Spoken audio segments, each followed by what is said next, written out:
You guys play such an antagonist characters, and yet you cannot tell who's the good guy and who's the bad guy. How do you navigate this ambiguity in your performances?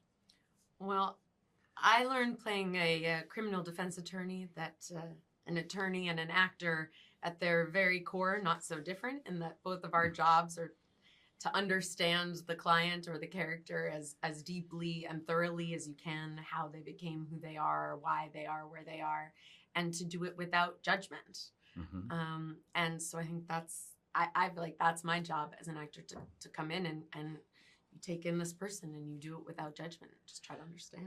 And I love her, so that's easy. But I mean, there are, in a way, there are no good guys, bad guys. They're human beings. They're flawed human beings, but they each have their opinions, and they each think they're right in their opinions. So, yeah, there was a history because Dominick's brother and wife were very, very close friends of Leslie Abramson, John Gregory Dunne and Joan Didion. Mm-hmm. And he had his relationship with them was complicated and difficult, and he was angry with them. And I don't know if you remember the trial from back then. Yeah. But of course, you get into your research as actors. But how can you actually remain judgmental free? Especially after all you research. I mean, can you? Yeah, I mean, I've lived inside of her for almost a year. So, but in a completely biased way. I mean, I watched everything about the trial from the defense. I didn't watch the prosecution side of the trial because I didn't need to. I was living in her reality. So I feel inseparable from Leslie and her point of view about things. Yeah, who's judgment free? No. Who can do that? Yeah, even Dominick, publicly said he did not believe that the Menendez brothers were sexually molested. But I think privately he did.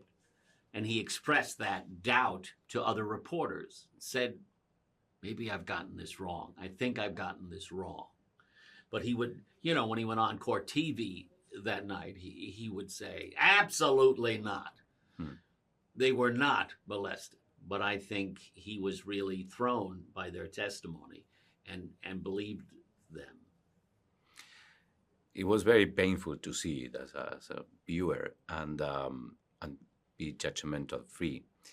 But if there is a silver lining of this show and bringing this back, do you think it's good for society, for people with its own traumas to bring him back and maybe, talk about it?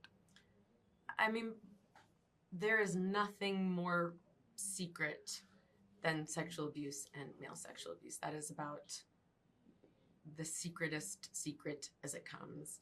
And I think my hope is that by giving that voice and the way our culture has a totally new literacy about trauma and the effects of trauma, the psychological effects of trauma, that we're able to talk about things and look at things and accept things in a way that 35 years ago, men on the jury didn't believe that male sexual abuse was possible. I mean, we've come a long way. It's and still an unbearable thing to talk about, but to give voice to it so that people aren't alone and that people have a greater understanding about it. And to see that we have moved the needle of what we're able to understand in a different way than we were then, I think is important, very important.